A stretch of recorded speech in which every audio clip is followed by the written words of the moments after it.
Hey guys, Crud Big Rig here. Today I'm going to run my short barrel rifle a little harder than normal because I got a new upper. Due to Pennsylvania state legislation, they're trying to push through an assault weapons ban. And whenever a Democrat pushes gun control, I'm going to buy something gun related. Sometimes I wonder if they're in with the gun lobby, because gun lobby makes a lot of money on assault weapon bans.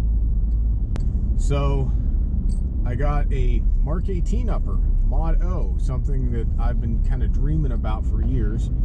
And the new hotness was always kind of the thing that I aspired to get. So I had an 11.5-inch gun that was modeled after a Knight's, I think it was the Block 2, maybe Block 3, SBR, URX2 handguard and a triple tap brake, 11.5-inch barrel, all that good stuff. And I loved it, and it ran smooth, but honestly, it's getting a little long in the tooth. I had a whole bunch of problems at class with it, even though I had run, I think I ran close to 3,000 rounds without a single cleaning. I mean, that thing just ran. And I cleaned it, and it worked 200 rounds after that. Chris Costa had to mortar the rifle just to get it open. Now, partially, it's not my fault. I do believe it was ammo related. It was the reason why the bolt got chewed up, but I can't really trust it anymore. So I wanted to go with something newer, not necessarily technology-wise. I really like the Mark 18 Mod O. I like the fact that it has fixed sights, so you got your front sight base, and then you also have a rear sight from LMT, which is basically a cut down A2 carry handle. It's detachable. It's cool. It's something unique. You know, not many people have a Mark 18 upper that's a Mod O. Everyone has a Mod 1 or 2, or what's it, this CQBS, whatever it is. My buddy is coming. He's got Daniel Defense Mark 18 Mod 1, so it's kind of cool seeing old school, new school. Gun's not fully complete. I'm still running a carbine buffer. I really want to put an H1 or H2 in. He's going to let me pop his H1 in just to see how the buffer feels. And I also need to get an LMT rear sight, and I really want to get a Surefire 600 Scout Mini to pop on it, and that'll be good. And other great news, I am officially down to 290 pounds. That's over, that's 115 pounds so far I've lost. I'll be at 250 by Christmas is my goal. I don't really want to get any smaller than that. At, you know, 6'4" and a competitive strongman, I need size, and I can't get like skinny. I can get muscular. I don't mind being 250 and jacked, but I've got no desire to be skinny. So I actually even have a pair of pants that I haven't worn in probably close to 10 years. Feels fantastic. You're gonna get to see some drills today. See you in a minute.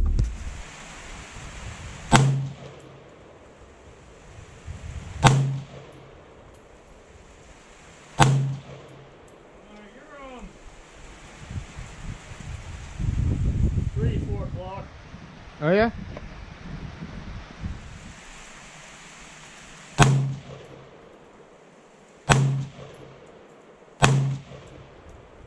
Still it's about 3, a little low. Oh, okay, cool. That's the tightest group I've made with this gun so far.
I think I expended enough ammo today.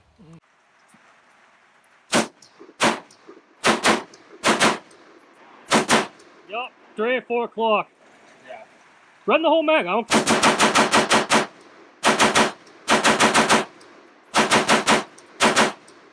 Oh yeah. I need an H. Good. And this is our lovely weather. I'm sure you can hear it. All right, guys. So a general overall review of the rifle. What I think about it.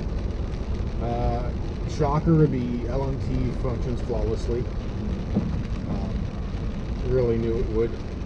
A buddy of mine had informed me that this rifle, because it's built to spec for Mark 18s, the gas hole is a little bit smaller than some other manufacturers, because they understand that most guys that build a Mark 18 clone are going to put an NT4 suppressor on it, which really increases the cycle rate. And I can tell the extraction or the ejections right about the 5 o'clock area, depending on how hot the ammo seems to be.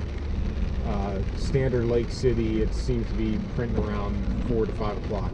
Accuracy wise, I finally got my red dot zeroed in. Looks pretty darn good. I do need my eyes checked, because my astigmatism is getting to the point where I'm having a real hard time having that dot nice and clear, so it's making a real pain in the butt to zero. But overall, it's about, if I do my part, about a 2 MOA gun, which isn't bad. This is a rifle that's going to be used at max 200 yards on human-sized targets. Your standard silhouette targets. I'm not going to be shooting coyotes or anything with this. It's only for essentially personal protection, self-defense. It's a fan kind of goofy stuff. A 1-inch group at 50 yards, completely acceptable to me, especially considering it's not a free float barrel. I've got that rail cluster on it, and I'm technically pulling the barrel down and bending it a little bit, and I'm pulling it into me, because I'm using that pistol grip as a reference point and to pull it into my shoulder. It's old tech. I'm fine with that. The really cool thing I was very surprised at is that barrel doesn't really get that hot. I was really expecting it to be hotter than that. Completely doable. Just did a few drills in the middle of a decent rainstorm and functioned just fine. Rain might have had a little bit of something to do with cooling it off. In fact, it's already dropped over 10 degrees since this afternoon because of the rain. So next is get the rear sight on. I kind of want a lower 1/3 co-witness sight, just because I find it very distracting to have that red dot floating around the front sight. But what are you going to do? You got to work around it. Another thing is my buddy who has a Mark 18 Mod 1 rifle from Daniel Defense. He noticed that rifle that I was shooting seemed to lock almost like an AK or a SCAR with a bent stock. It seemed like it was tilting back and forth. He said, well, why don't you put a heavier buffer in, because I was using a carbine buffer. I'm like, okay, I'll bite on this. He had an H1, so we popped the H1 in, and it is noticeably smoother. And not only that, you can just barely see the front sight and the red dot go up and down. So I'm a big fan. I know that YouTube has become incredibly anti-gun. They're becoming flat-out fascists. I find it ironic that